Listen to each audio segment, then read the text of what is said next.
Hello, it's time. It's us. Welcome to Marvel Live, presented by Target here in New York Comic-Con 2022. I'm Langston Belton. Well, I'm Raylo. And we are very happy to welcome you to this wonderful live stream where you're going to be seeing interviews with creators, interviews with artists, writers, all types of cool folks. Ray, how are you?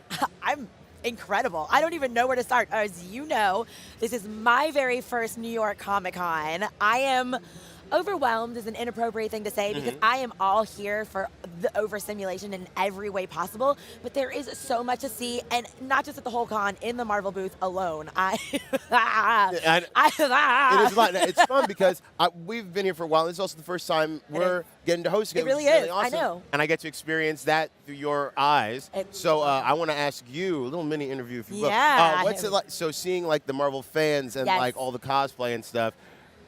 How creative are the Marvel fans? Remarkably, I cannot get over it. I saw someone who was wearing a Miss Marvel outfit from like the 1982 run today. The minute I saw her, was like, I have to talk to you. The creativity you put into this, the care you have for it. They're not just here to dress up. They are here to be the best iteration that they are able to relate to. And they go all out. They spend the whole year preparing for this. I've gotten to see so many people today. I actually talked to some of the fans out and about today, so you will get to see that as well, because you'll also get to see us man on the street, talk to fans, talk to cosplayers, get to see what they're excited about as well. But it's nice to feel like I've been a part of that, seeing everything with fresh eyes. Also, the Madame Tussauds lifelike Loki. Woo, I thought that was Tom Hiddleston in the flesh. I know, it's very very lifelike. I got to say that maybe you're not here, right? Maybe you're at home. Maybe you're not here in New York. Well, you can still get at us. You can still talk to us across all social platforms using the hashtag #MarvelNYCC. And if you want to find out all about the stuff happening here at the convention, go to marvel.com/NYCC, where you get all the info about announcements and artists and books and all the cool things happening here at the convention. And if you ever lose track of where you're watching this now, I mean, we are streaming on Twitch, on Twitter, on YouTube. There's probably another one I'm missing in there. You can also follow along with all of our social on Instagram as well. We'll have consistent updates for you showing off the booth.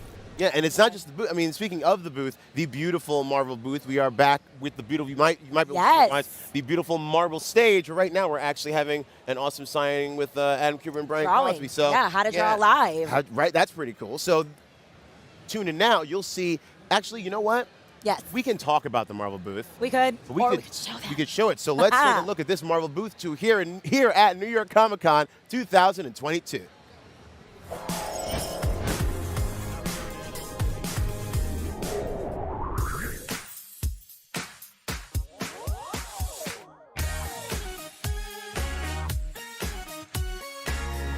Hello, Marvelites! Welcome to New York Comic-Con 2022! Woo!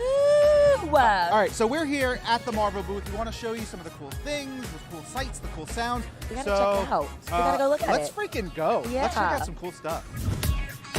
Over here on the Marvel stage, we have some amazing costumes direct from Marvel Studios Productions. We have the costume from Moon Knight from Marvel Studios Moon Knight, and Kamala's Ms. Marvel suit from Marvel Studios Ms. Marvel. They're amazing. One of the coolest things about this, we got 4 days of New York Comic-Con. Every day, you're gonna see some new costumes out here. We're gonna show you all those on the streams, on our photos, on our social, and all that stuff. If you're here, come check them out. They're amazing. Also on the Marvel stage, we're gonna be doing events, signings, games, all kinds of fun stuff, so stay tuned to all of that.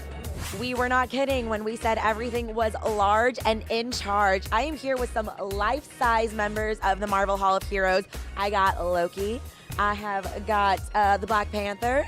And this is all presented by Madame Tussauds. So what you're looking at here with Loki is a full wax figure. And when I tell you, this thing is realistic. When I walk by, I keep expecting his eyes to take a look at me. But they're gonna be here for some amazing photo ops that you can get all weekend long. Get up and close, get up and personal with them, talk to them. I can't promise they'll talk back in your head, but maybe in your hearts they will. One of my favorite displays here at New York Comic-Con 2022 is the Engine of Vengeance. This is part of Hasbro's HasLab project. You can see here that you got action figures, you got the coolest car in the world. Go to HasbroPulse.com to help support that right now, or just come here and I'll go like I will for the next half hour.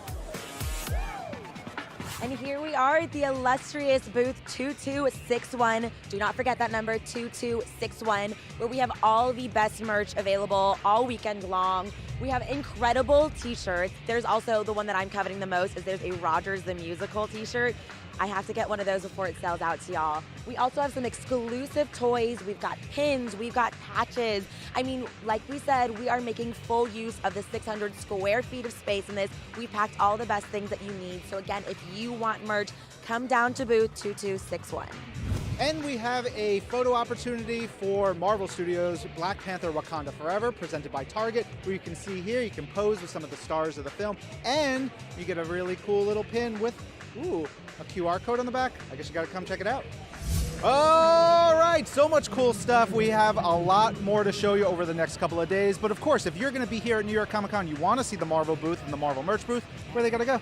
Well, if you want to go to the main booth, you're going to find us at 2057. And if you want to get the incredibly cool t-shirts we got, all the merch, you're going to head to booth 2261. Yes, very cool. Of course, maybe you can't be here in person. Maybe you just want to experience it online. Please, that's great. Watch it wherever you're watching this, or go to marvel.com/NYCC, because we're going to have tons of stuff over the next couple of days. Round the clock. We will all see you there. That's right, baby.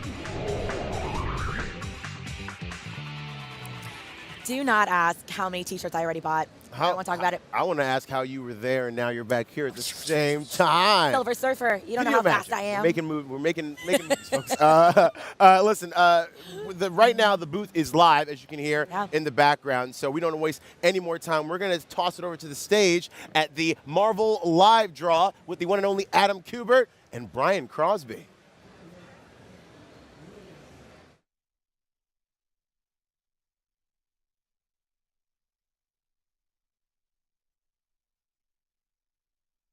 Brian. So far, so good. All right, so even right now, if you're watching this, you can already see between Adam's and Brian's, yes, they're both drawing Man-Thing, but really pay attention to the differences of their interpretation. It's something that's really special, and it's something that's really unique. So Brian, right now, what are you focused on?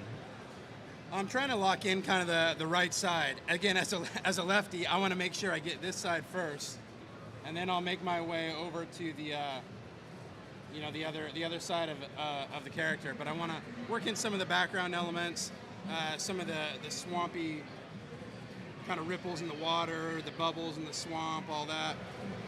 So I'm knocking out some of that stuff that I want to make sure gets in there. I think one of the tricks is to, when you know somebody else is going to ink, is that you get enough detail in there that they don't have to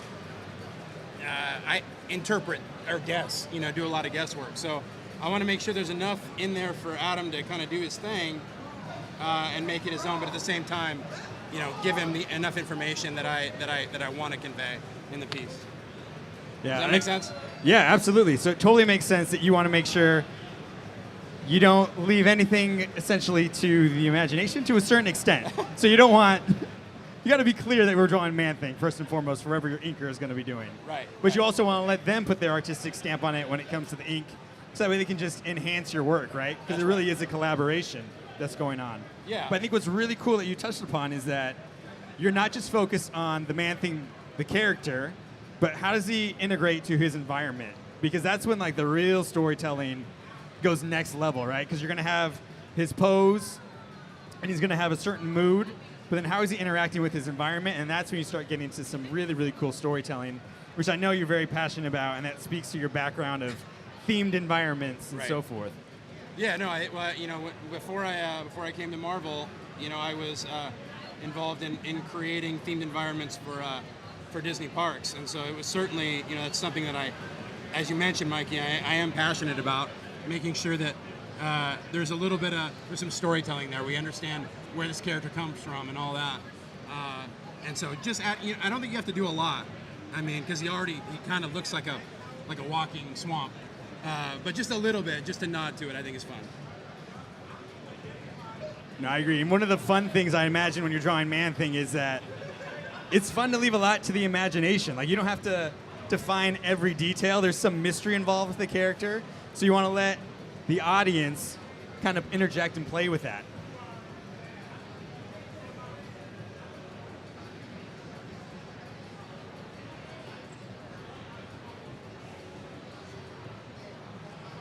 All right, if you are just joining us here, we have once again 2 fantastic Marvel artists who are both drawing the character Man-Thing. We have Brian Crosby and Adam Kubert. They're currently working on the pencils. Right now you can see Brian is doing some shading on his, which is up on screen. And then halfway through, we're going to have Adam and Brian switch their drawings, and they're each going to ink the other ones. Some fun facts that we have. Do we have any Man-Thing? I know we saw some Man-Thing fans out in the crowd. Are they still here? Do we have some new Man-Thing fans? Anybody out there? Oh yeah, I see a couple of them. There we go. Do you know what his real name is by chance? A little trivia for you. There you go, Ted Salas. Give that man a round of applause. He's got it down. All right, Man-Thing. He is 7 feet tall. He weighs 500 pounds. Does anyone know the color of his eyes? It's a very distinguishing characteristic. There you go. You got it. Those red eyes that are lidless. All right, so Man-Thing, he was originally a biochemistry professor. He developed a serum, and its first iteration granted immunity to all known toxic biochemicals. But its mutagenic effects would have transformed people into monsters. So he later modified it as the basis for a new super soldier serum, which we all know from Steve Rogers, Captain America, where that comes from. And he injected himself with the serum right before a would-be fatal car crash into a swamp. I think you can see where we're going with this. He should have died, but the magical energies of the swamp, which contains the nexus of reality, combined with that serum, helped transform him into the hideous creature known as the Man-Thing. Well done, Mikey. Thank you, thank you. So Brian, when you first started doing your research on Man-Thing, do you read a couple comics? Are you just looking at imagery and like what strikes you? Are you going out into the swamp and just being one with nature to really get those details of the twigs I and the do leaves? spend a fair amount of time in Florida, so I did a little research in person. No, so I think I try to read a few of the comics, just kind of get a sense of the story. Marvel.com, shameless plug, is also a great resource to learn more about the characters. I love digging into Marvel Unlimited, Marvel.com, going back, researching the history, learning about the characters, especially when you see them pop up in like a Marvel Studios project. You're like, wow, that's exciting. Who is that character? Where do they come from? And it's part of the fun. And then obviously getting to look at how other artists have interpreted the character. And then I'll usually go through a series of sketches and just really loose to try and find what my take is going to be on the character. Yeah, absolutely. So Brian, do you have one word that you're aiming for when you're drawing, or like that you're trying to convey in this mood? Like what do you want people to take away when they see your version of Man-Thing? What is the one word that they should walk away with? Wow, one word. Mysterious. I kind of like that. That's a good one. Yeah. I like it. Plays definitely into his character. So as we talked about, Man-Thing, he can lift 1,000 pounds. And obviously, if you're looking at both of their drawings, you can see he is just very durable. Awesome. I see we have some new faces out there in the crowd. For those of you who are joining us, welcome to the Marvel booth here at New York Comic Con 2022. We are live with 2 Marvel artists, Brian Crosby and Adam Kubert, who are drawing the legendary comics character Man-Thing. All right, Adam, we are coming over, seeing how you're doing. We're about 20 minutes in. And we have a lot that has changed since our last was over here. I like the way it's coming out. What are you thinking at this stage? I'm thinking at this point I'm going to start adding the detail, because I have the lights and shadows, and I'm pretty happy with that. Now I'm going to start putting in. I mean, there's a lot of little, a lot of detail in the character. So I'm going to try to get in 8 minutes. I'm timing myself. In 8 minutes, I'm going to see how much more detail I can get in there. All right, Yeah. Game on. Game on. Anybody out there in the audience? Do we have any fans? Do we have any questions for Adam or Brian? If so, please make your way to the front. You can raise your hand, and I'll come down and see what your question is, and we'll ask Brian and Adam.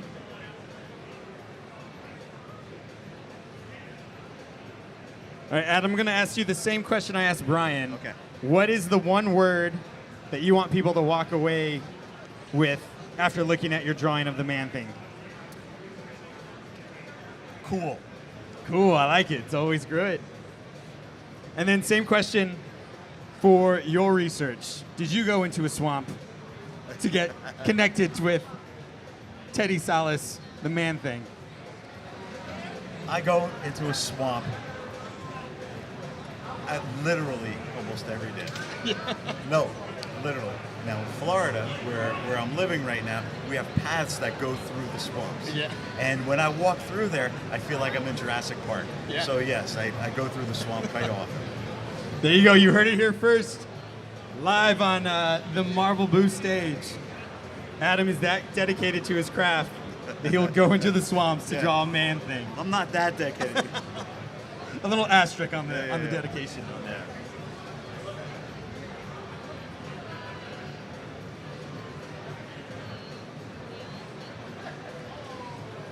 And so for all the texture, like, what is your favorite part of drawing? Do you like getting into the little details? Do you like just the overall loose gesture when you start playing with light and shadow? What is it where you really just start cooking?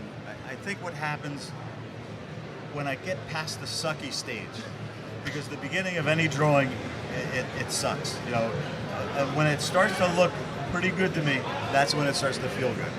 You know, I'm not quite there yet. And I heard that when you're actually doing work for Marvel Comics, that you work on several pages at a time for penciling, and then you'll go back, and that helps you with fresh eyes look again to see where your mistakes You've been are. studying. I'm always a student, Adam. I'm always a student. I'm going to move this microphone a little bit closer to you, if that's all right. Yeah, absolutely. I work on, I try to work on, 10 to 20 pages at a time. Oh, wow. Yeah. And by the time, and I do them in stages. I'll do thumbnails, I'll do roughs. When I start inking, I'll ink just the outlines. Then I'll, in each pass I come back, maybe after, 3 or 4 days or whatever it is, I'll see the work with a fresh eye, and I can move quicker and see the mistakes sooner, because you haven't seen it, for a while. It's similar to this. When you're a kid, you're drawing, you love to draw, and then when you come back to it after a couple of years, oh my God, that's really horrible. That happens after a couple of years, but it can also happen. Always in awe at how quickly that they're able to draw these things.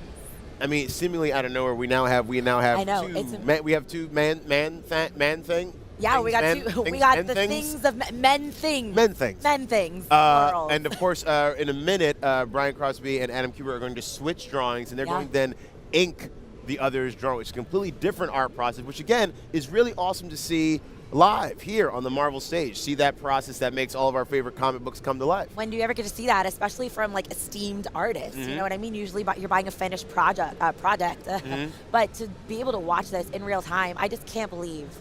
No, I'm in awe. I'm just like, this whole time we've been like, wow. We were standing here just staring at it earlier, yes. But now listen, now we have the pleasure and honor of being here at the Marvel stage, as do all our great Marvel fans here. But if you're not here with us, if you're out there in the multiverse or at home, please talk to us on all social media platforms at Marvel using that hashtag MarvelNYCC. October 6th through October 9th. Go to marvel.com/NYCC to get all the info about announcements, all the new books coming out, all the cool merch that you can get here, all the cool stuff happening here at New York Comic Con 2022. And we're streaming all over the place. Yeah, but bringing it back to our fans down here at the con, even when I walked in this morning, everyone was revving and ready to go. So we actually took the opportunity and we got to speak to some fans that were walking around, got to see what they're excited about, who they're dressed as, what they're like listing on their 4-day plan to come see. I want to know. Yeah, let's check out a few of what they had to say, some of what they had to say, I guess.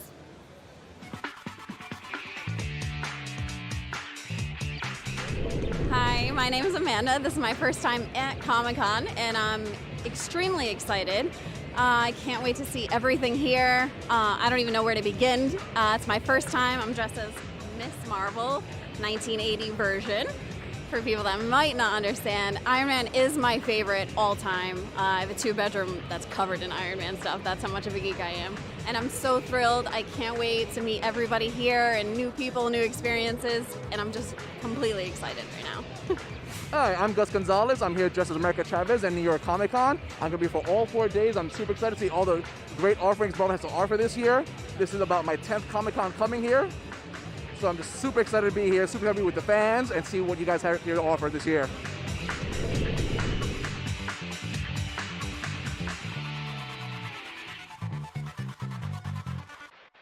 The excitement is so so palpable. Oh. I just feel it from every inch. Yeah, it was fun to watch. I mean, of course, it's, I got to do some cool man in the street stuff that you'll see later on. But it was awesome to see everyone rushing in to get inside and see all the cool things here, including the Marvel booth. Yeah. It's truly exciting to be here when everyone's here, especially on the first day.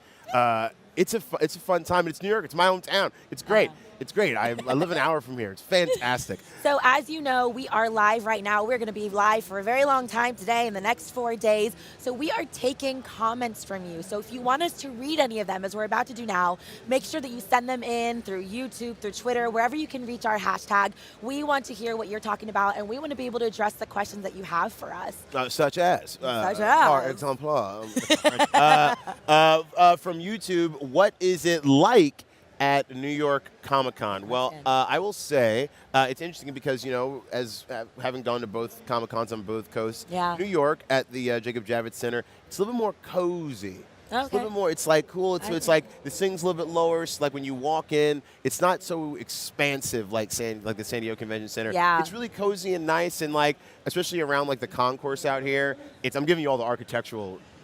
We want to draw a map and a diagram. Yeah. It's nice. Like it's just it's a cool spot. Like the way that the pavilion that everyone can hang out in the front and like view the cosplay is massive, and the energy is just. It's really nice.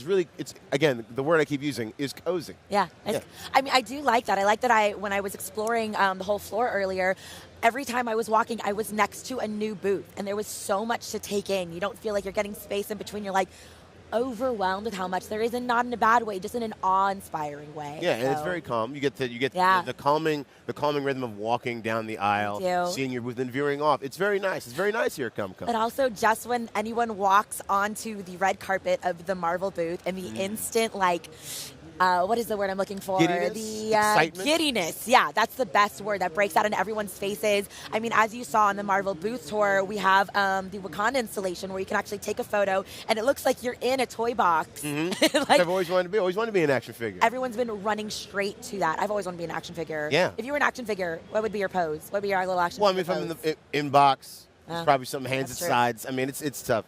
It's tough. All right, so let's see. Well, we were talking about this earlier. What is the best cosplay that you have seen so far? Oh, my goodness gracious. All right. I already talked about it. It's obviously got to be Miss Marvel in that 1982 version.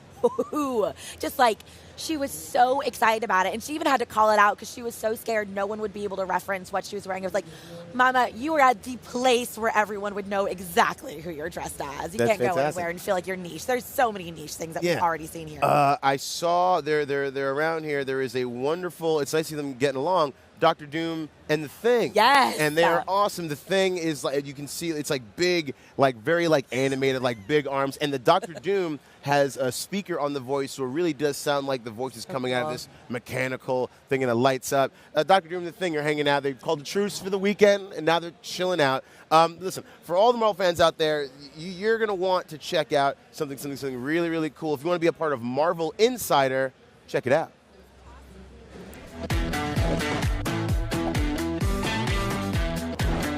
Yeah, this is still super.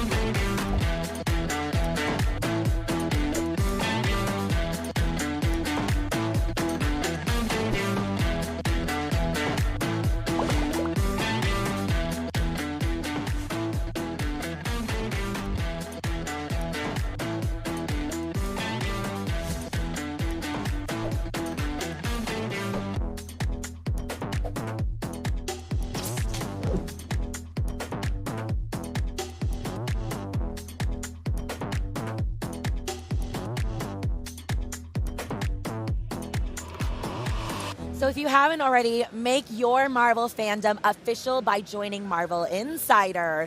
Insiders earn points for things Marvel fans already do, like reading articles on Marvel.com, watching videos like this live stream, and playing Marvel games. And then you can also use those points for rewards like unique experiences, in-game rewards, digital comics, t-shirts, posters, Marvel merchandise, and really so much more. Now listen, if you're already a Marvel Insider, then we've got a special bonus for you. Head on over to marvel.com/insider and enter this code in the NYCC 2002 live stream day for code for day one. You see there, MW37. You're going to put that in. This code will give you 1,000 bonus Marvel Insider points. And if you enter all 4 codes from each day of NYCC, you will receive a code for a digital comic, Immortal X-Men #6. Keep it locked here for the rest of the weekend to catch those other codes. And if you aren't already a Marvel Insider, join now to get in on the action. Marvel Insiders only open to U.S. residents 18+. The code is valid until October 10, 2022, 11:59 p.m. Eastern. Terms apply. Visit marvel.com/insider for full details. Nice. So there's a bunch of stuff happening today, but we want to keep you informed. Yes. That's what we're here for. We're trying to give you all the cool information, all the stuff you need to know. So let's take a look at tomorrow, Thursday's. No, schedule. today. Oh, Today is Thursday. Today's Thursday? I'm so tired. Today's Time Thursday. means nothing. We're in the Thursday, multiverse. Thursday's schedule. So let's take a look at Thursday's schedule, which is today, if I'm still tethered in reality.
That is a stacked schedule just for the first day. And as you saw, we will have an interview with Brian Crosby later, actually, about our MILB partnership. But speaking of Brian Crosby, they are still having it out with their men things. Men things is what I like to say. So let's see how far they've gotten along on stage now. Can I see what pen you're using real quick, Brian? Well, nothing fancier than a giant Sharpie, my friend. Brian, you can't mess it add up. some magic to it. Okay, you can't mess it up. Stop it. Stop. I got enough pressure as it is. I mean, not There that you you go. won't. Now it's where ready to you go. know, Okay. But It's been blessed. You can't do Giant any black worse than marker. what I gave you. Run it back.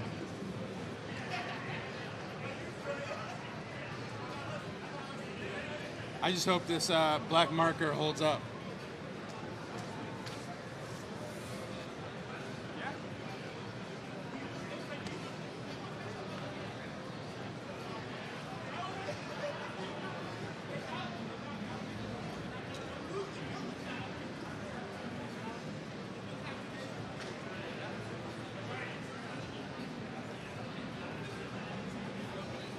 All right, we have a great question, Brian.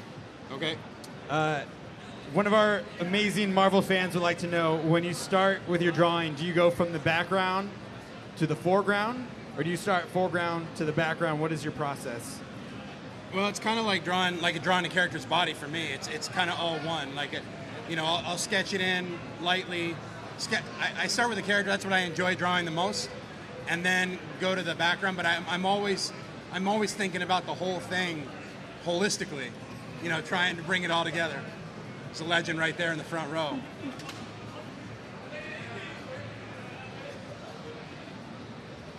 All right, we're going to come over to Adam, see how he's doing. Adam, do you have anything additional to add when it comes to the question of, do you start from the background and work to the foreground, or vice versa? I usually ink the outline first. I'll work on the entire outline, and then I'll sit back, look at it. Then I'll add the blacks, and then I'll start rendering out of the blacks. So. Great stuff. But Great with stuff. Brian's work, I don't have to do anything. All I have to do is pour ink on it, and whatever doesn't stick, it's done. Did you hear that, Brian? Just kudos and kudos to you. Well, that's good because I thought he was mad at me at first. Oh, no, no, no. No one could ever be mad at you, Ryan. Oh, my God. So, Adam, which Marvel character have you not drawn, but you would like to draw?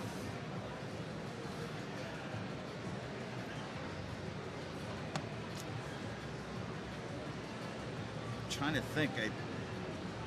I just drew him in Dark Web.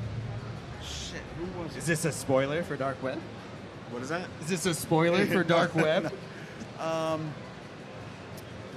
You know, I never drew, it's not a spoiler, but I never drew Carnage. Oh, really? And I would like to draw Carnage. Okay. Would be great. Yeah, yeah. Would you ever draw him on your free time? Or do you have to wait for the assignment to come through?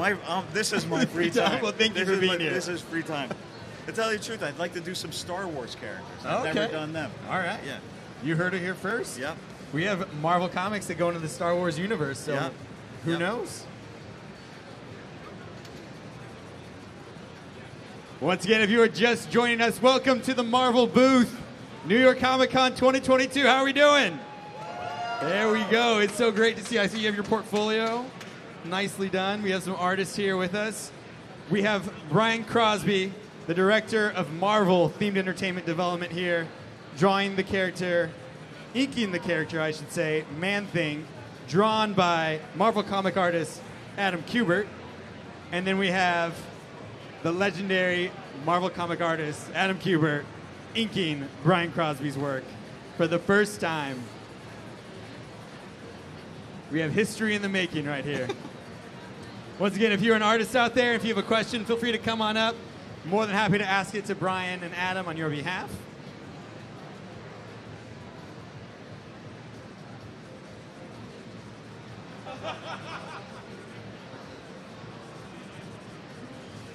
These two artists have been drawing for 45 minutes. We have about 15 or so minutes to go to finish the inks. And we have a question from the audience.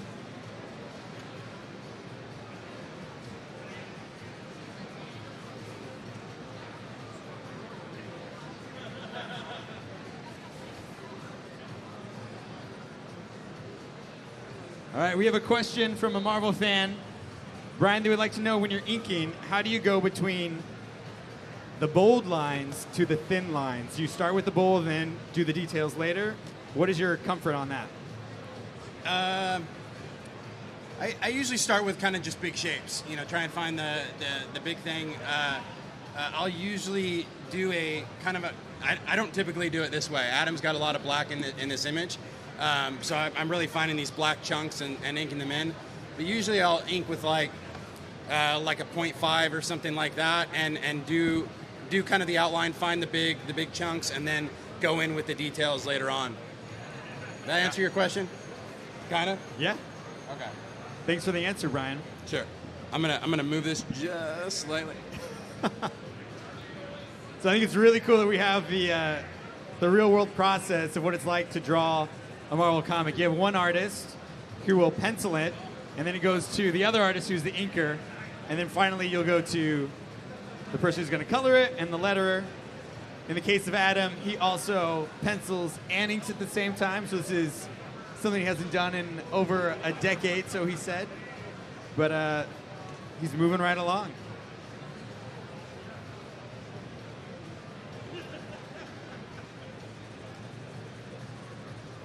All right, we're going to come over here to Adam. Adam, I saw that you just erased some of the pencil. Is that true? He's erasing my pencils? Brian, you didn't hear that. This is a private conversation between me and Adam. I can't pretend I didn't hear that. No, Is your artwork done yet, Brian? Then you should be focused on the paper right now, sir. Thank you. I was doing the ripples in the water. Oh, okay. And the pencil was a little dark to be able to see the finer ink line. Okay. The drawing is perfect, Brian. Yeah.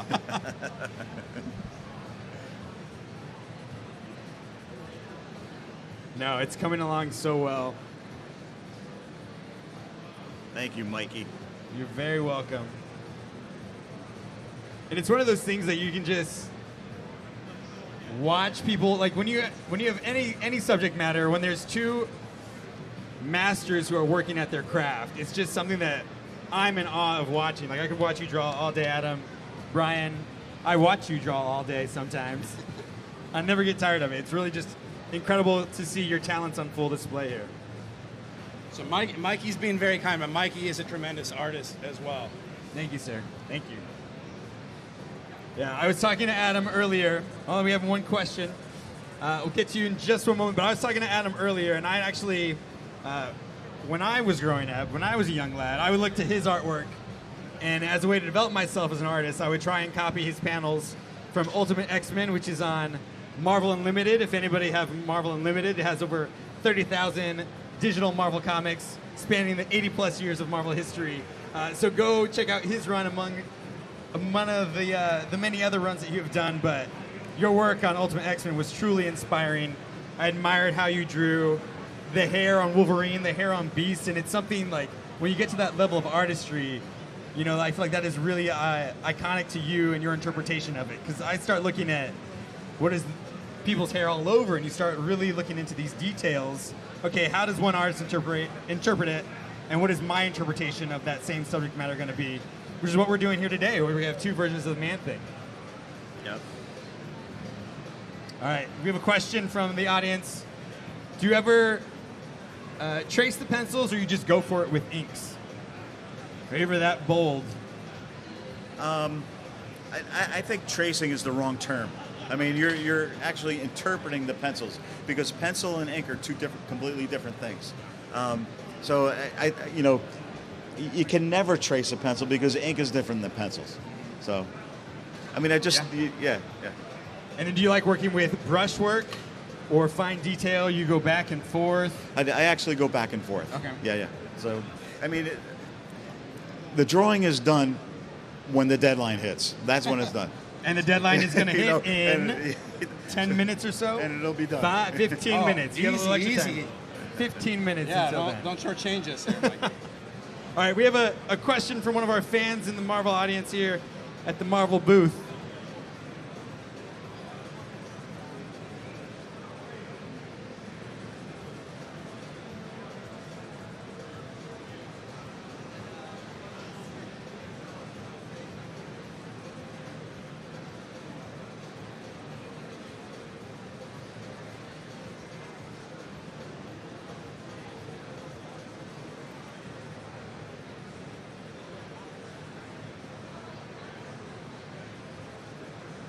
All right, we have a question from a Marvel fan in the audience. Adam, I'm going to throw this question to you first. Our Marvel fan would like to know, do you have any advice on getting into the comic book industry? Whenever you're ready. Who's asking the question? Fan over here, her name is Chris. Hello, Chris.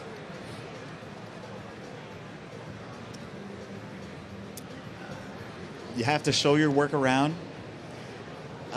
You won't get in the first time. You won't get in the second time. You won't get in the third time. Maybe the fourth time if you're lucky.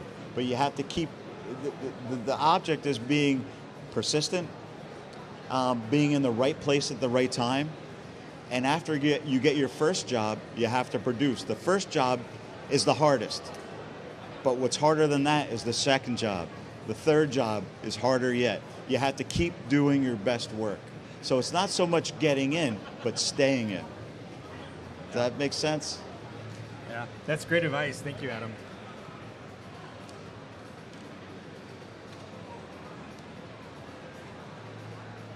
And do you have any advice on where you learned storytelling?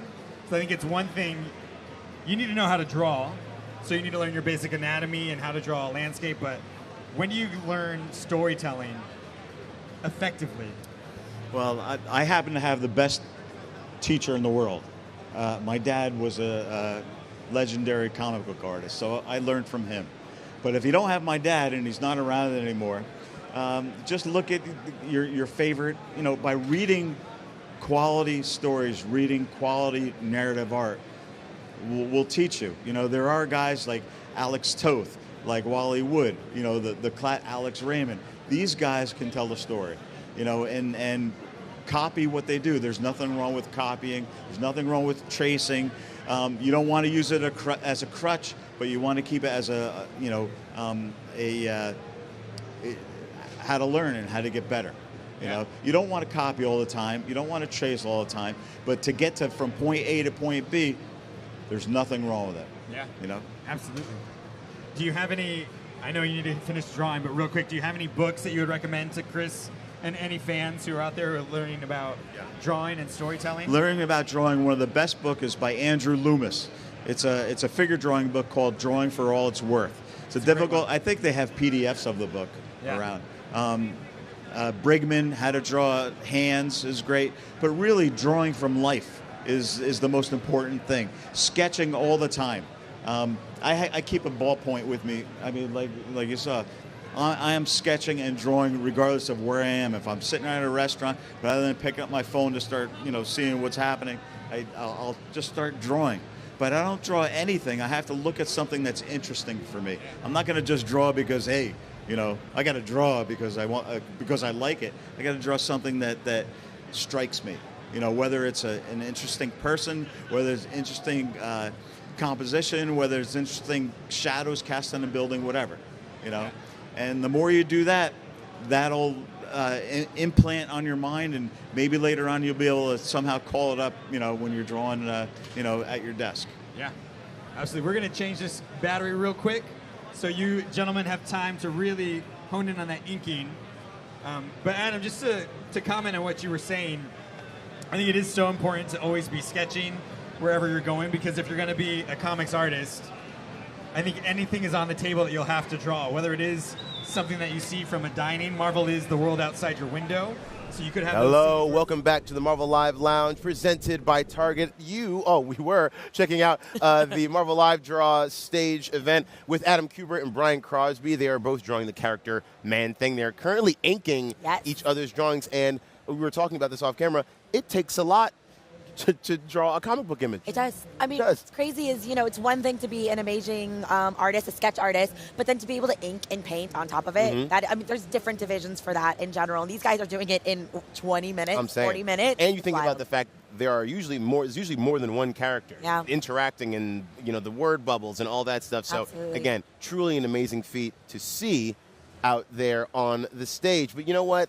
We wish you were here. And if you're not here, that's unfortunate, but there's good news. There's good news because you can talk to us on social media, all across social media, using @Marvel and at the hashtag Marvel NYCC. And of course, throughout the entire convention, October 6th through October 9th, go to marvel.com/NYCC, where you can get info about all the cool things happening at the convention, the announcements about publishing and studios, and all the cool things happening here at the convention at the Marvel booth. And since we are at the convention, we may as well see what some more fans have to say about what's going on, right? Yeah, I would love to. I mean, we talked to a ton of them. We got to show them off. Let's take a look at what some other of our Marvel fans are saying about the Comic-Con today.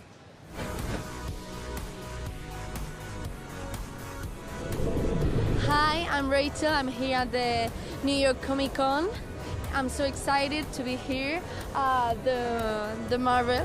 Juju, aka Straw Hat Goofy. I am from Compton, California, born and raised, and I'm here at New York Comic Con. This is like my second New York Comic Con, maybe like my 10th or 12th Comic Con, maybe this year, because I've been to a lot.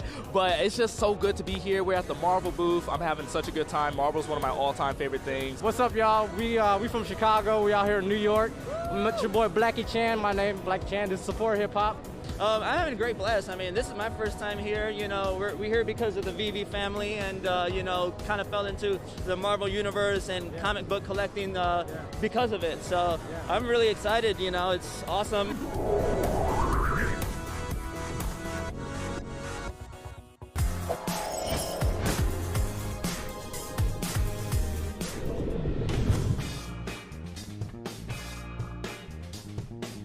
Hello, Marvelites. Agent M here again at New York Comic Con 2022. Now, I'm at the VV area of the Marvel booth, joined by Reese Scalern, who is the communications manager for VV. How you doing, Reese? Really well, thank you. I remember the launch of VV and everything, and I love the community, the VV fam, the Discord, everybody out there, very excited. They are always hanging on what you guys are doing with Marvel. It's very cool, but just in case we have Marvel comics fans, Marvel fans far and wide who don't know what VV is, please give us a little primer.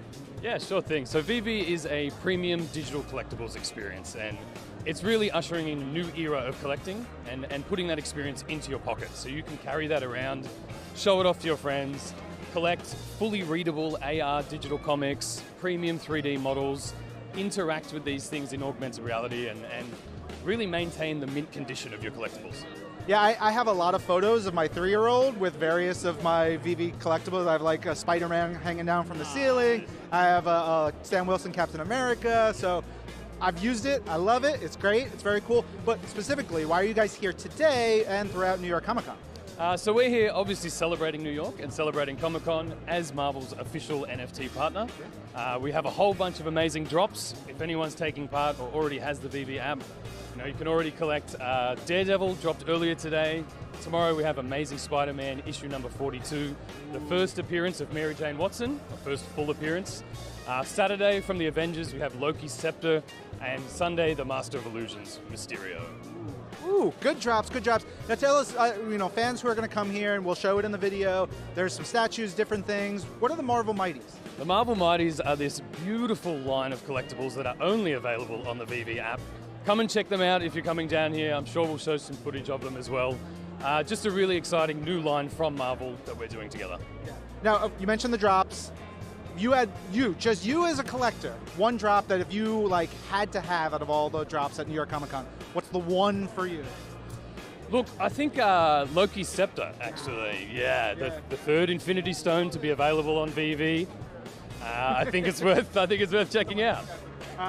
Tell us a little bit about the variant comics, like the variants, all the different comics, because you guys do drops fairly regularly.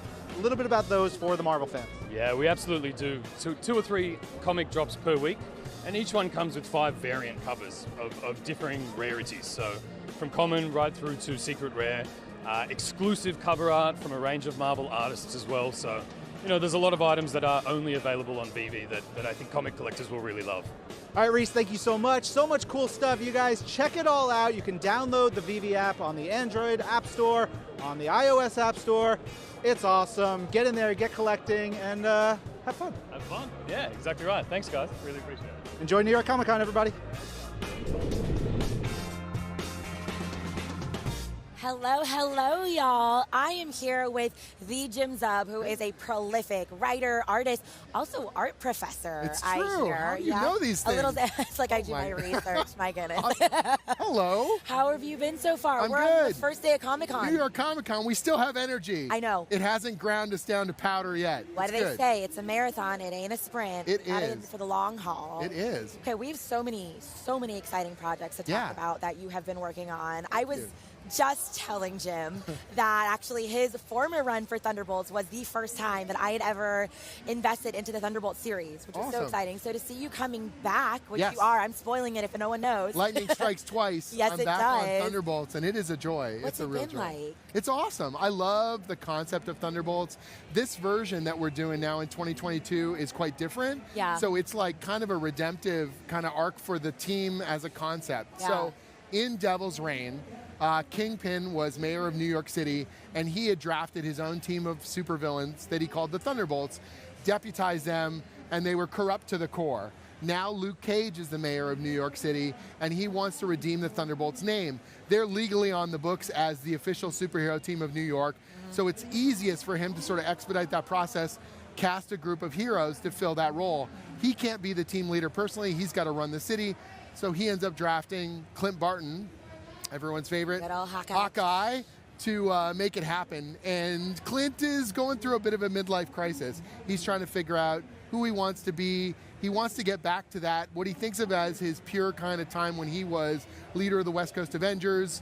And now he's been saddled with this new team. It's not the lineup he would have picked. It's not the situation that he wants, but he's got to make the most of it, and that's what makes it really fun. I mean, poor Clint. I feel like that is something he goes through so often in so many runs. But I think that's like the pure Marvel hero experiences. We put them under a lot of pressure, and then they show us why they're heroes. So, I mean, like you said, we're now kind of redeeming the Thunderbolts name. Exactly. There's still sort of that morality line that we're dealing with between the idea of villains and superheroes here, I imagine. They're trying to figure out like how to put themselves in the public space and be the kind of heroes that New York needs. But now they're under all kinds of different pressure. So you've got budgetary pressure.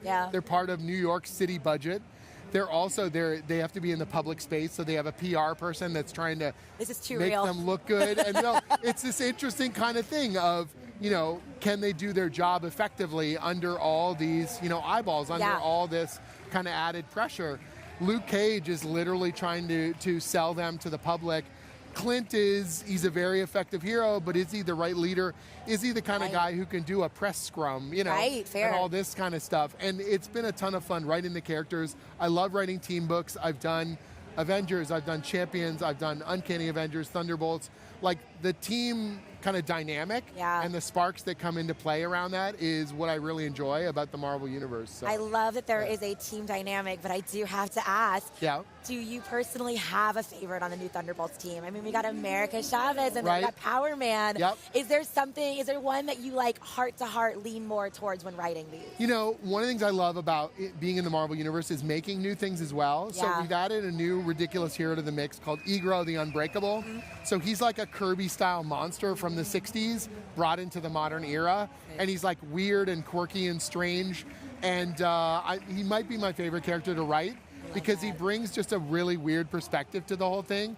And he cuts through all the niceness and just sort of is blunt and monstrous and strange. And everyone else has to react to him all the time.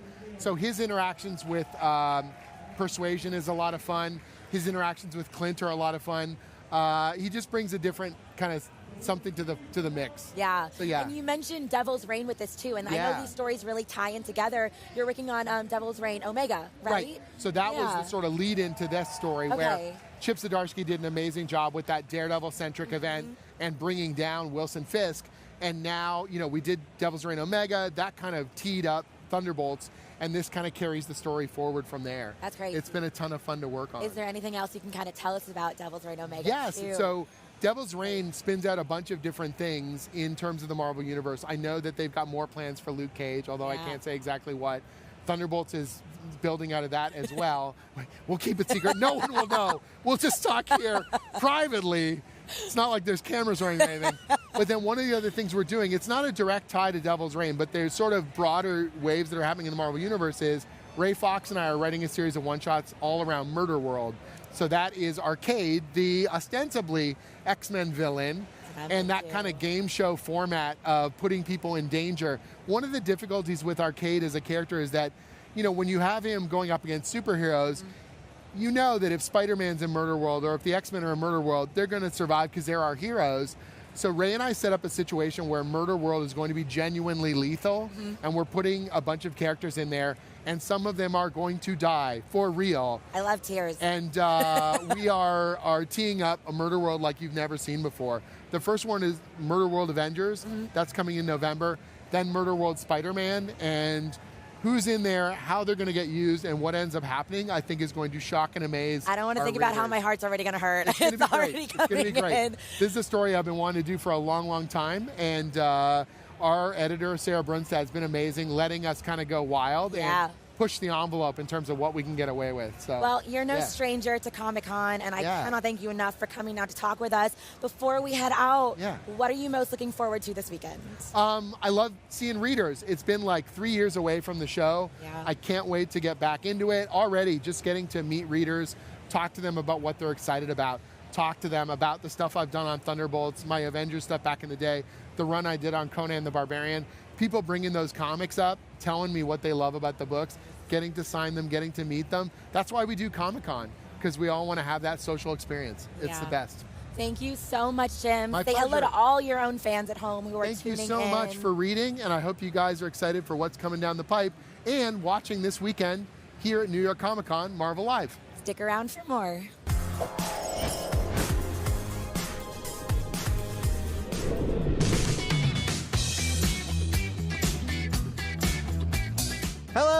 Lights, Agent M here at New York Comic Con 2022. I'm at the Diamond Select Toys booth with my friend Zach Oat, marketing supervisor for the team. How you doing, Zach? I'm doing good. How are you, sir? I'm doing excellent. Now, you guys always have lots of cool stuff to show off, some stuff that nobody's seen before. What do we have right here? For the very first time, we are showing off our movie-based Doctor Strange Multiverse of Madness bust for the very first time. These are Legends in 3 Dimensions. And we're showing off our Namor gallery for the very first time. These are PVC statues. These are about $60 each. You can see Psylocke here from the comics. But this one we're showing off for the very first time. This is Namor from Black Panther, Wakanda Forever. We've got a couple of Mini-Mates down here from our Mini-Mates line. On the left, we've got the Skrull, the Super Skrull from the Illuminati. And next to him, we've got Beta Ray Bill. This is a very highly anticipated figure we're making. He's going to come with interchangeable spinning hammer and regular hammer, but they're both fully posable action figures. These are our Select line, Marvel Select action figures. There's a lot of stuff to see, a lot of new reveals. We're showing off an Invisible Woman statue for the very first time, which is very cool. So definitely come and check that out. All right, of course, if you're here at New York Comic Con, you can check all this out. But if not, you want to find it online, go to diamondselecttoys.com and find them at CollectDST on social media. Thank you, Zach. Thank you. See you soon.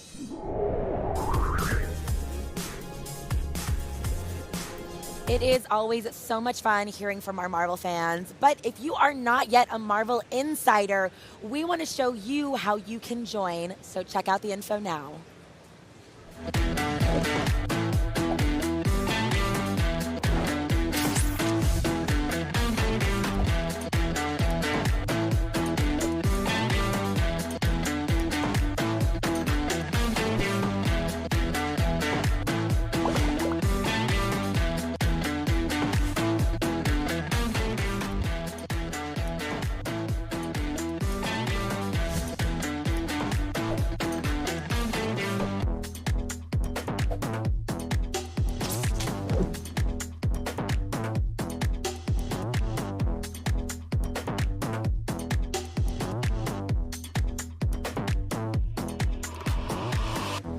Awesome. Now, here's the cool thing. Marvel Insiders, you gain points for doing things that Marvel fans already do. Like, say you're reading articles on Marvel.com, watching videos like this live stream, and playing Marvel games. Then you can use those points for rewards like unique experiences, in-game rewards, digital comics, T-shirts, posters, Marvel merchandise, and so much more. And if you are already a Marvel Insider, we have got a special bonus for you. Head on over to marvel.com/insider and you can enter the code in the NYCC 2022 live stream. It'll be the code for day 1, which is MW37. You can see that on the screen. It is MW37 just for today, day 1 of New York Comic Con. And that code will give you a 1,000 bonus Marvel Insider points.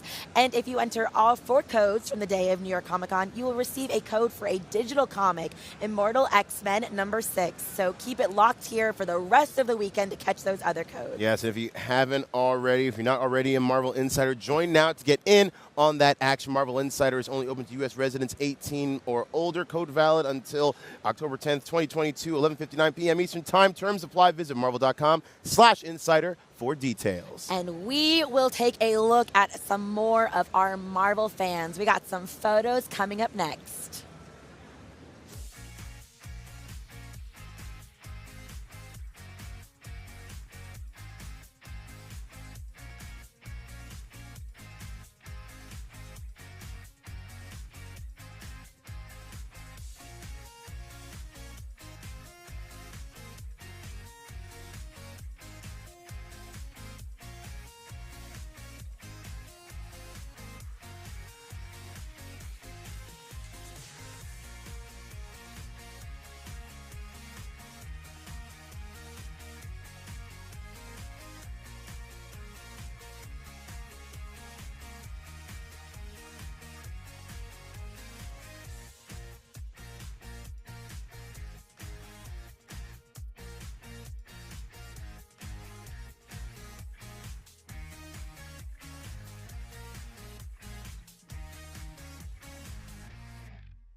Welcome back to the Marvel Live Lounge presented by Target. I got to know, how many of those trivia questions do you think you got right? I got a bunch, more than I thought I would.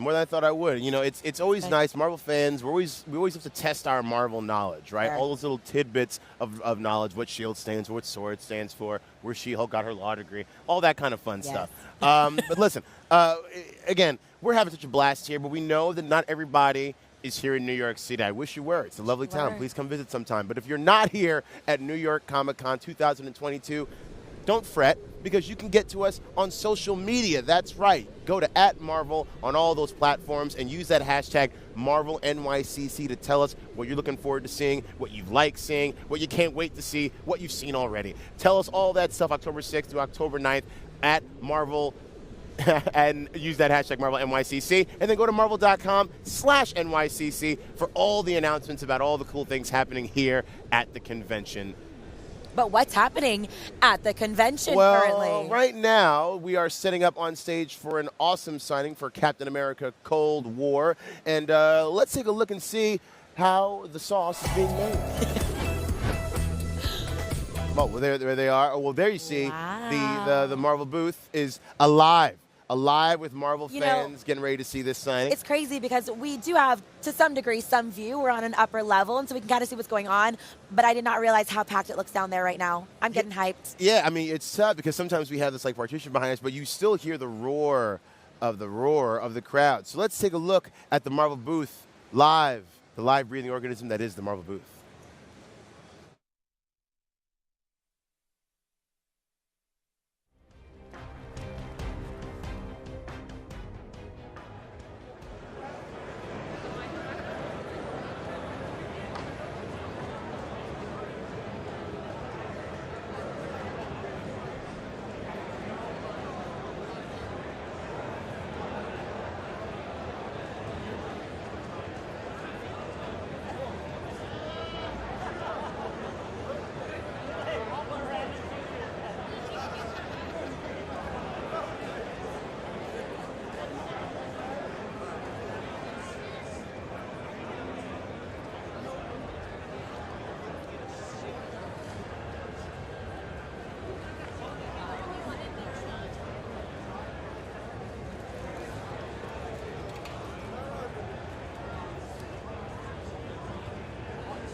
I like that response. Hey, Spidey.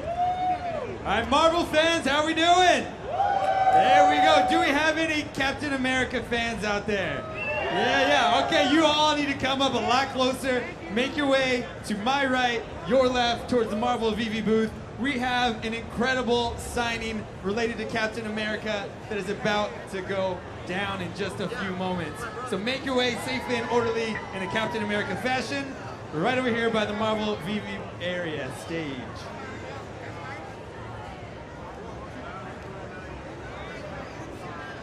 All right, we have 30 seconds until the show begins. Our new and exciting panel is about to begin.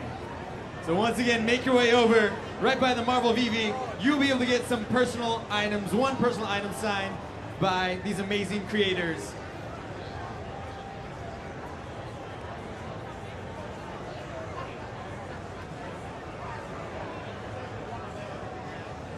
All right, 3, 2, 1. Hello, Comic-Con! New York 2022! Welcome to the Marvel booth. I am Mikey Trujillo, and you are in for a very special treat. Once again, my Captain America fans, where are you?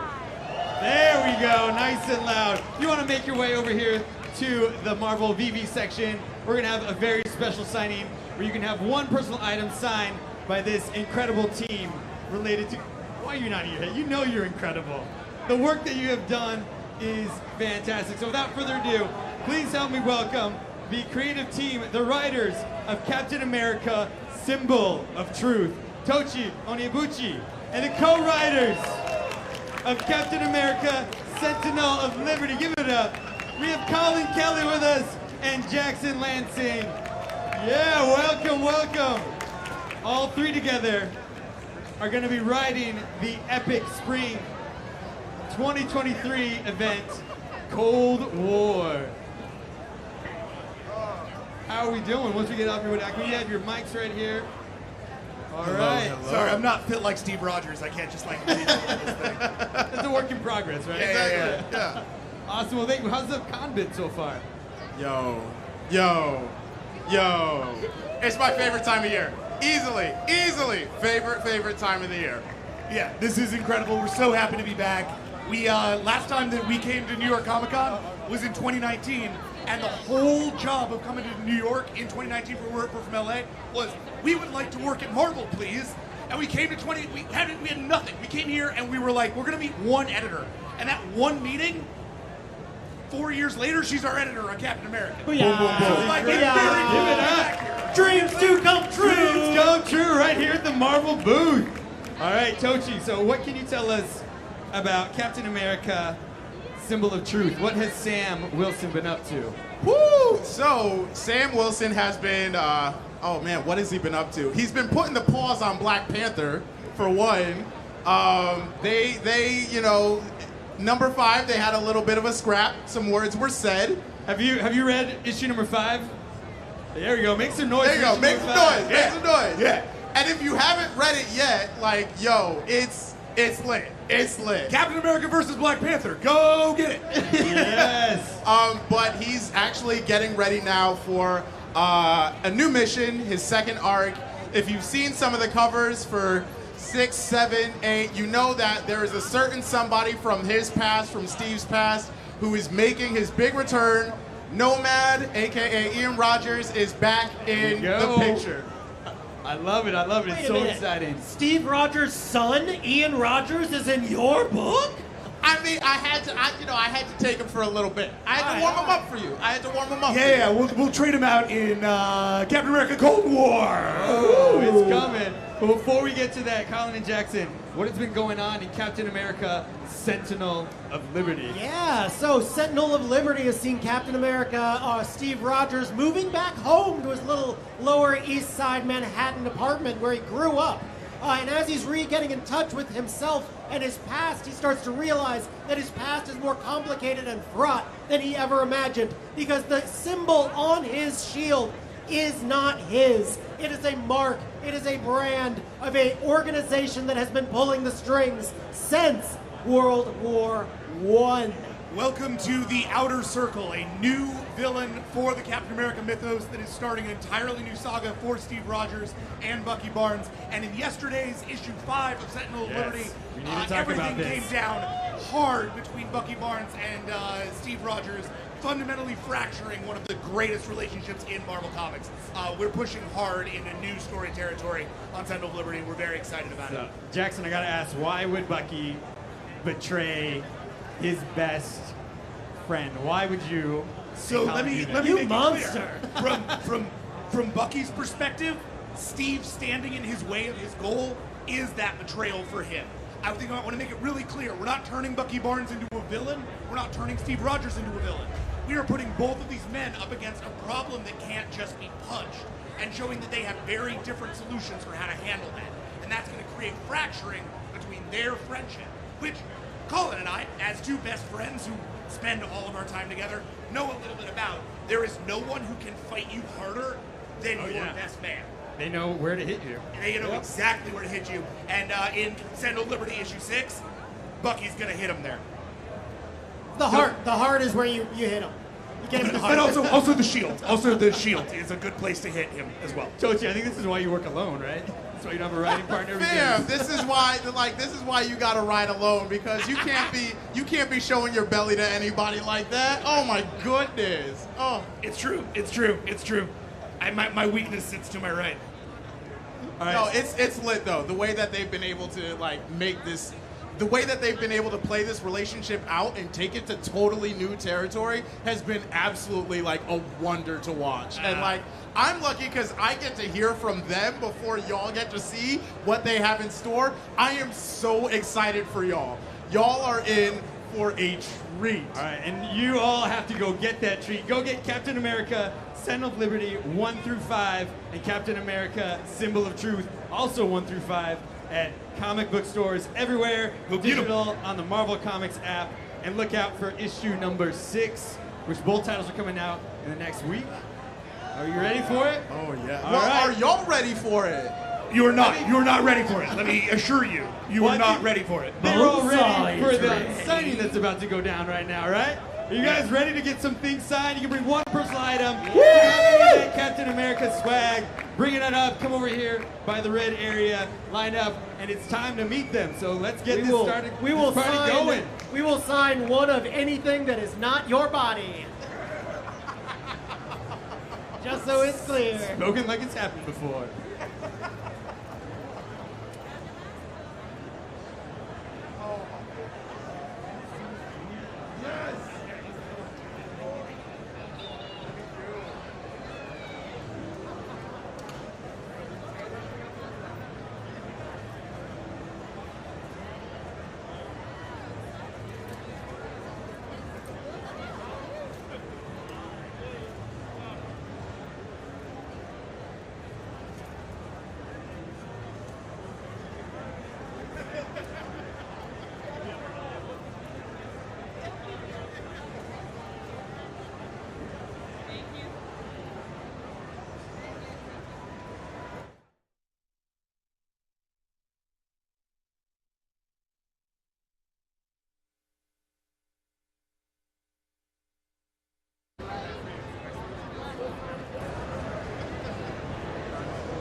give it up one more time, everybody, for Colin Kelly, Justin Lansing, and Toshiana Yuchi, writers of Captain America Cold War.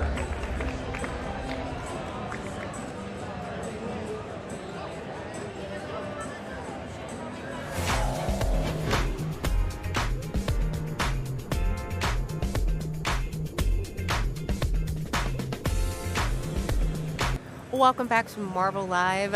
We are in the Marvel Live booth right now. Thank you for joining us. Marvel Live is presented by Target, and I am Angelique Roche, one of the hosts here, and this is... I'm Mikey Trujillo, the second host for the day. And so we are here with writer Ethan Sachs, who has had such an incredible opportunity to play with so many amazing characters, both in the Marvel universe and the Star Wars universe. I mean, are you having the best time in New York Comic Con? I am, and it's like 15 minutes in or something like that. Yeah. So can only continue, but it's a blast. I feel like it's coming back, and the scale and everything. So it's really great to be here with so many of our fellow fans. Yeah, it really is incredible. And like you said, coming back here, I'd like to know, taking it back even further, how did you get your start with Marvel Comics? Well, so I was in another life, I was a reporter at the New York Daily News for 20 years. I covered, I had a beat, I'm not kidding, internally it was called the Geek Beat.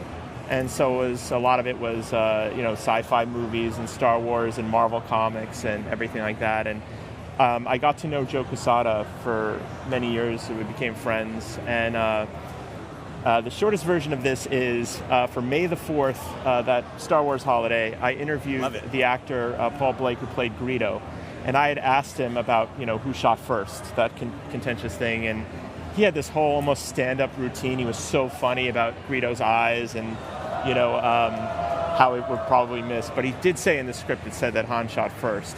So in my mind, I kept running and thought, what would that murder investigation look like with all the different, a little bit like Rashomon, where all the different witnesses giving their accounts. So I was at a Mets game with Joe, and I said, I have this idea for a story. I think it's funny. So I was like, do you mind if I send you a spec script? And he said, sure, whatever. And 4 months later, he got around to reading it, and he sent me an email that changed my life. He put me in touch with Axel Alonso, who was then editor-in-chief, and they were trying to find a project for me.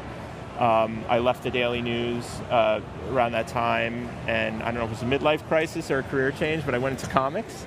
Because before that, I thought it's a job like the Keebler elves making cookies in a tree. It's not a real job. People don't get to make comics for a living. And my first big opportunity there was Old Man Hawkeye, and the rest is history. I love it. Well, now we know that you're working on Midnight Suns. Yes. I gotta say, this iteration of Midnight Suns looks absolutely incredible, but also very deadly. What went into assimilating these characters? Why did you want this particular group of characters together for this iteration of Midnight Suns? Well, the cool thing for me is this was my first foray into that sort of mystical, kind of semi-horror corner of the Marvel universe, and the chance to play with settings and people that I've always been interested in. That was I love magic. I love Nico. So I got to sort of it was almost like fantasy football. You would draft these players. And without giving anything away about the course, there are some settings that I've always wanted to play with, certain mystical locations and things like that. So I can't believe they didn't say no to more things. Maybe I shouldn't say that out loud. It's not live, is it? We can neither confirm nor deny. Okay. Look, I won't tell. Yeah, so I think it's really cool you were able to draft all these characters. So which character were you most excited about to draft, and why, for the Midnight Suns team? There's some cameos that may happen later that I can't say out loud. All right, we're playing that card. If you see a laser scope thing, because Tom, my editor, is somewhere on the floor. So I don't know what I'm allowed to say and what I'm not. All right, so you talked a little bit about Star Wars. You talked a little bit about bounty hunters. I also want to say Han, in fact, did shoot first. whether it was in the script or not. You're also working on Star Wars Bounty Hunters. Yeah. Can you tell us like your favorite part about writing this series? Because we were talking about this a little bit before we started rolling. You seem so excited about it. Well, Star Wars, so my first full memory is from being 4 years old and sitting in a Times Square movie theater watching Star Wars in the summer of 1977. I realize I'm now completely aging myself. But the memory is so vivid of the Star Destroyer flying overhead and the John Williams score blaring that my father passed away in 1995. It's like I can still hear his voice. And I've gotten to tell this story over the years to Carrie Fisher, may she rest in peace, Mark Hamill, George Lucas. And so like to now be able to play in that world. And the thing about Star Wars too that's so cool is this is a franchise where every part of it like is canon, so like the novels and the comics and the movies and the TV shows, it's all the same world. So when I'm creating a character that lives in that world, like they interact with Luke and Han and all this kind of stuff. So it's, you revert to a 4-year-old. I mean, I should probably sound more professional, but it's a good thing this is not live and they can edit that part out. Right, not live. Right, Okay. sure. No, I think it's so cool that you get to play in the Star Wars sandbox. Yeah. And so you do Star Wars, the Halcyon Legacy. Yes. And you also do Star Wars Bounty Hunters. So what is your approach between the two? Well, the cool thing about Halcyon Legacy and its predecessor, which was Galaxy's Edge, is it's tied into these amazing places in the theme park. Yes. So, like, we got to see, like, artist Will Sliney and I, like, we got to see the creative Bible that they had, the top secret, all the schematics and the maps and the background. And so we could sort of create the history of these places. So it sort of jumps from different eras. And the other thing, too, much like Midnight Suns, we got to kind of pick the characters that we wanted to tell these stories. So, there's one issue with, like, Hondo and Lando interacting, and there's another issue with, like, Anakin and Padme. There's a little bit of a romantic thing going on, and so there's a High Republic in the first issue. So we're just going over the course of, almost 300 years of storytelling. So that was just great. And Bounty Hunters is awesome, too, because you have, these characters that were on my lunchbox and bed sheets and things like that when I was 7. I'm now telling stories with these classic bounty hunters, but at the same time creating some new ones, so I have like this character Tonga that's very special to me that she's sort of, I say Paolo, the artist, Paolo Villanelli, and my child, like we've brought her into the world. So it's kind of like she's our baby. That's how we think of these characters. Yeah, like absolutely. they're our kids. So it's been special in that way, and have them interact together. No, I say it's been so special just to hear you talk about your love for these characters and your passion. And so we could talk to you for hours and hours, diving in deep, I've locked depth the door, so with you're these kind of things. going to have Hey, that works for me. But No, but all seriously, it's that joy. It really is, and I know that reflects in the stories. I appreciate spending the time with you both. Awesome. Thank you so much. Yeah. Thank you. Thanks.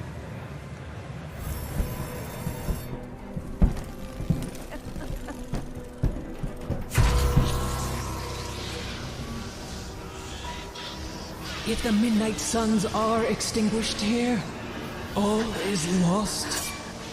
Then we have no choice. Either she dies, or the world does.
What's up, Marvelites? Langston Belton here at New York Comic Con 2022. Now, the Marvel Universe is home to countless heroes and villains, and they're always battling for supremacy, but we want to know which ones you want to see fight. So I'm going to ask some of the Marvel faithful which Marvel hero and villain they want to see fight. Let's go find out.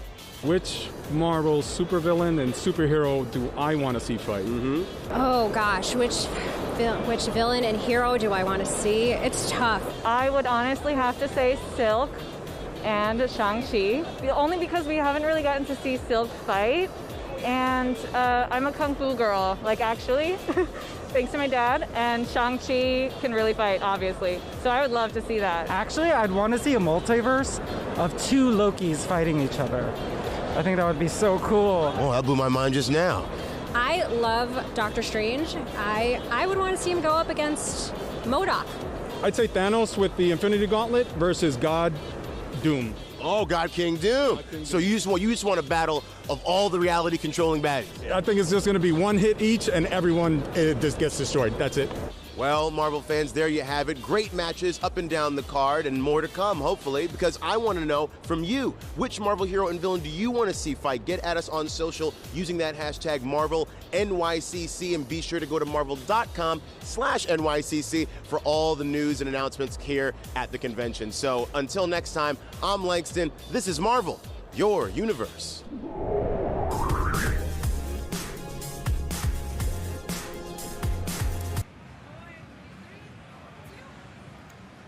Hey, y'all, what's going on? Welcome back to the Marvel Live Lounge, and I am not alone. I'm joined by two incredible men. I am joined, of course, by the Vice President of Business Operations for Minor League Baseball, Kurt Hunzecker, and Director of Themed Entertainment at Marvel, the one, the only Brian Crosby. How are you, fellas?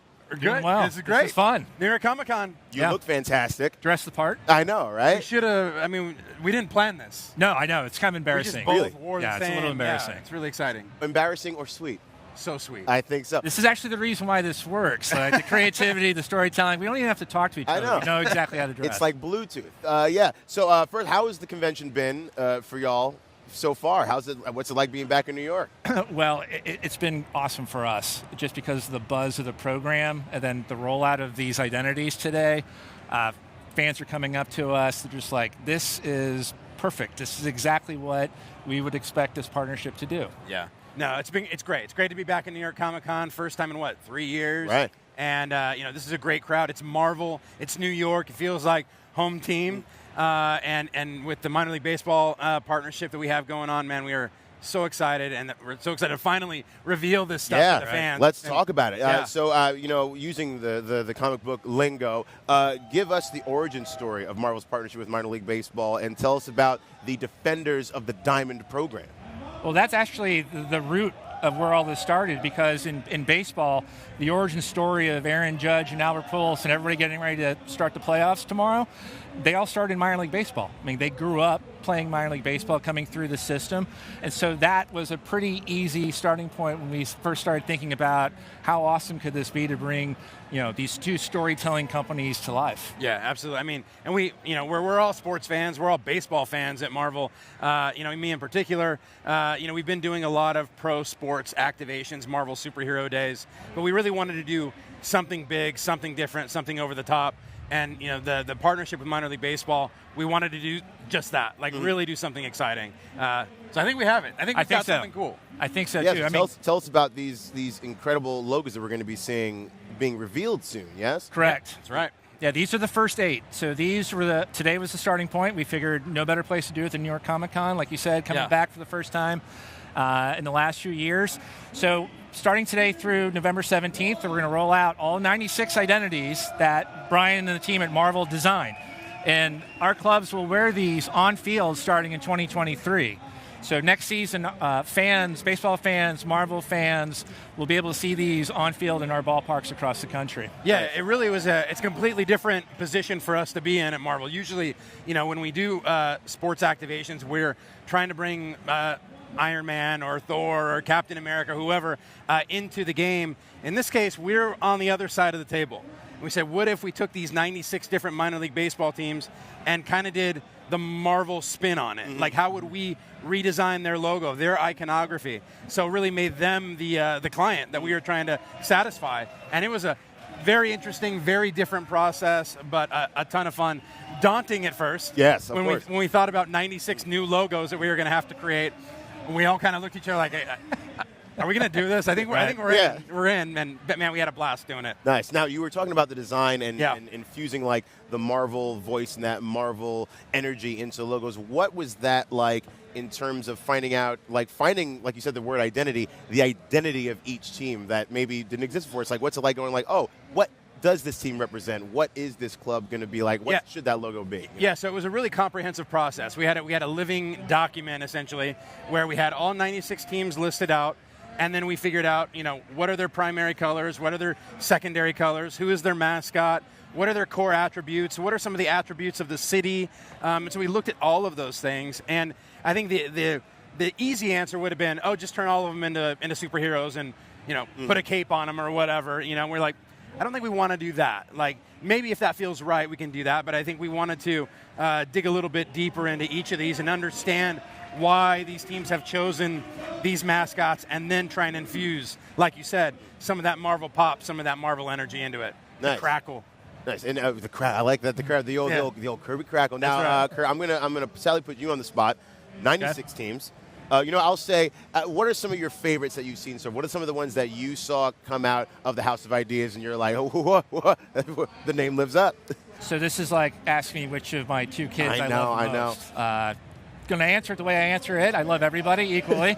But what's for us and the 96 teams that are participating to be part of the Marvel Universe and to be part of that story, and then the awesome Defenders of the Diamond comic book that we released to our fans earlier this year. Like that, to me, it's mind-blowing to some extent, because all of us grew up with Marvel. All of us started with the comic books and obviously now into the movies.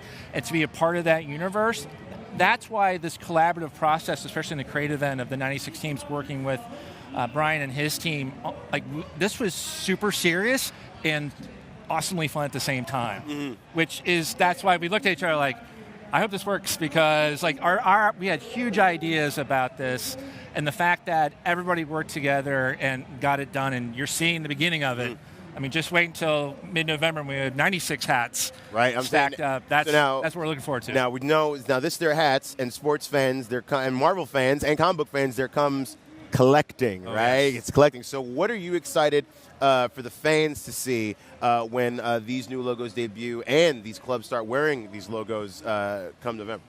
Well, and it's not even just the logos of the hats. It's also the comic book. Exactly, yeah. Like a totally new story. So I do think there is that collector, that completionist mentality of like, got to get them all, kind of a thing. And, I'm excited to see what the fans' reactions are. Not just the Marvel fans, because I think Marvel fans will dig them, but the fans of these individual teams. Like, how do they react to our interpretation of their iconography? I think that's going to be really fun and gratifying for me to see. Nice.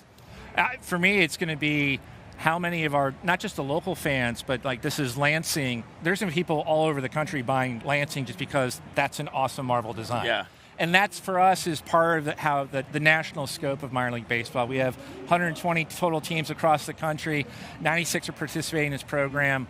I mean, this is felt right every step of the way. And now that it's tangible, that too, like we've been looking at this for over a year now, and now that it's coming to life, and now we can share it with our fans, both baseball fans and Marvel fans, like now the fun really begins. And on a personal note, I'm excited in particular for this one.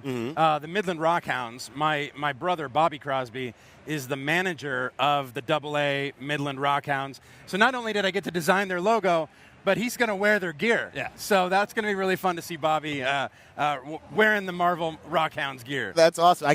Your excitement, it's Phoenix.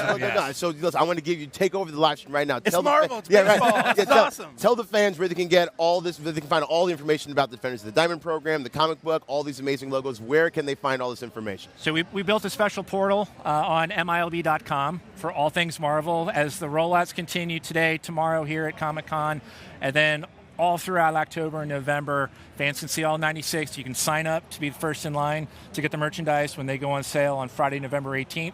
I'm going to be first in line, and then Langston. Yes, sir. Correct. Yeah. When they're the next person in line. Yeah, here we go. So November 18th is when all of this starts to go on sale. Unbelievable. On MILB.com. MILB.com. Get there and get these amazing, amazing logos on your head, on your body, get them tattooed if you like, please. Yeah, that's definitely going to happen. We know that's going to happen. Ryan Curry, thank you so much for joining us. And all of y'all out there, check out all this cool stuff and stay tuned for all the cool things happening here at New York Comic Con 2022.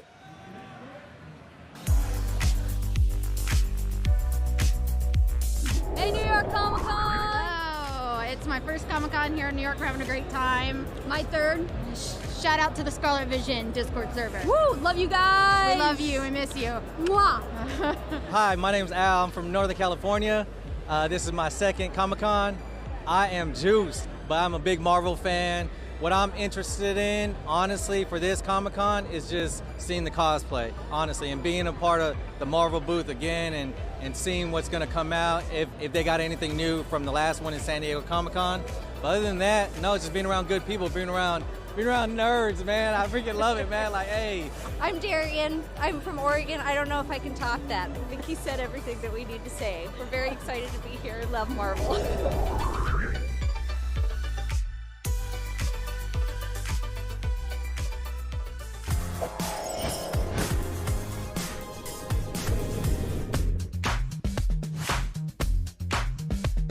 What's up, y'all? I'm Langston, and I am honored to be joined by the spokesperson for Madame Tussauds, the one, the only, Ben Shapiro. Ben, how are you? I'm doing good. Thanks for having me here. Yes, thanks for joining us. How's your Comic-Con? How's it treating you? Yeah, it's been awesome. Really, really great exhibitors here, but, I mean, we know who the best one is. Yes, I think we might. Now, Madame Tussauds had a long-standing partnership with Marvel, helping to bring our characters to life, almost like really lifelike, but something very special is happening at New York Comic Con this year. Can you tell us about Madame Tussauds' presence here on the Comic Con floor? Yeah, absolutely. So we've had a relationship with Marvel going back probably to the origins of the MCU, creating figures from Iron Man to the latest figure that's just debuted today at Comic Con. It's Loki, God of Mischief. Yes. All right. So I want to talk about it because everyone, I mean, again, you can get up, you come down to the booth, you can get up close and very close to these figures and see all the incredible, amazing details that go into making these figures. So tell us a bit about the historic debut of the God of Mischief himself, Loki. Yeah, I mean, there was no better figure to bring into the Hall of Heroes than Loki. He's not quite a hero, I have to say, but with the streaming show on Disney Plus, Loki, everyone has their fan favorite villain back in the spotlight. And there was really this moment where we knew we can't have a Marvel area in the attraction if we don't have Loki. So they spent, 4-6 months working on this figure, tons of artists, tons of measurements, reference photos, and you can check it out here in person. Loki looks incredible. These figures are so detailed. Do you have a favorite detail in the Loki figure? You're like, if you see it, you got to check this out because they knocked this particular detail out of the park. Yeah, absolutely. I mean, I don't know, if you look in his eyes, and it is based on Tom Hiddleston, you can see, Loki's seen some stuff, right? No, I think it's the scepter that Loki's holding. It's based on the same one from Avengers, from the movie in 2012. It has a little light-up effect when it's plugged in the attraction, so get up close, take a look. These are figures for you to take a picture with, just like the characters next to you. And this is not the only place that Loki's going to be. I believe this is only one stop on Loki's journey here in New York, right? Yeah, this is the official debut of Loki for Madame Tussauds New York, and right after Comic-Con, he's going to move a couple blocks down the street to Madame Tussauds New York.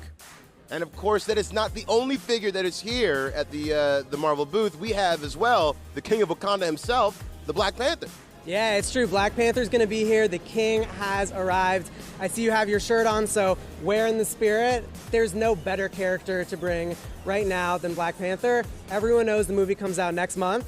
Marvel Studios' Black Panther Wakanda Forever. So it was really a fitting opportunity. I think that when you look at the Marvel characters, there's no movie and franchise like Black Panther that has touched hearts and minds like this one has. It's truly a cultural phenomenon. So we're super excited to bring Black Panther here and give fans that one-of-a-kind encounter with the King, get real up close and personal, and maybe see a little fleck of that vibranium in there. Ooh, yes. Now, for folks that come down here and they have questions about the figures and Madame Tussauds, y'all have people here that can answer those questions, give us that information out, yeah? Yeah, absolutely. We're going to have staff here that can answer all your questions. I know you'll have some about the behind the scenes, how these characters come to life. And some of the people that are going to be here are actually the artists that work on the figures themselves. So definitely ask all things about wax. Ben, thank you so much for joining us. And all you out there, please get down to the Marvel booth here at the Javits Center. Check out Madame Tussauds' installation here, and then go a couple of blocks over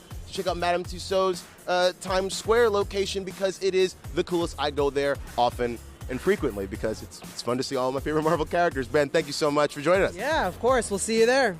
I'm Langston, and this is Marvel, your universe.